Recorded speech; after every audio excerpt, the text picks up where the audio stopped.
அன்பு சகோதர சகோதரிகளே, ஆண்டவராய் இயேசுவின் நாமத்தினாலே உங்களை வாழ்த்துகிறோம். நீதிமொழிகள் 19:21.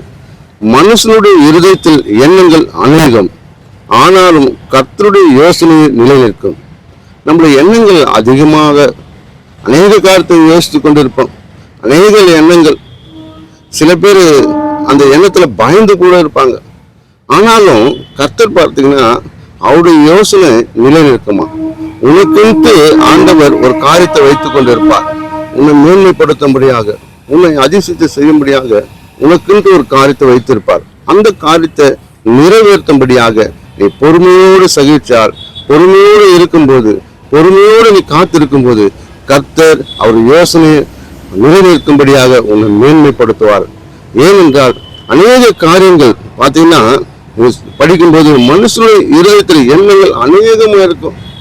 பார்த்தீங்கன்னா காலையில ஒன்று, மதியானம் ஒன்று, நைட்டு ஒன்று, இப்படியா யோசனை அதிகமா இருக்கும். ஆனா உனக்கு என்ன தர வேண்டும், என்ன வரங்கள் தர வேண்டும், என்ன ஊழியத்தை தர வேண்டும், என்ன மேன்மைப்படுத்த வேண்டும், என்ன ஆசீர்வாதத்தை தர வேண்டும் என்று கர்த்தர் நினைத்து கொண்டிருக்கிறார். நிச்சயமாக கர்த்தர் உன்னை மேன்மைப்படுத்துவாராக. ஆமென்.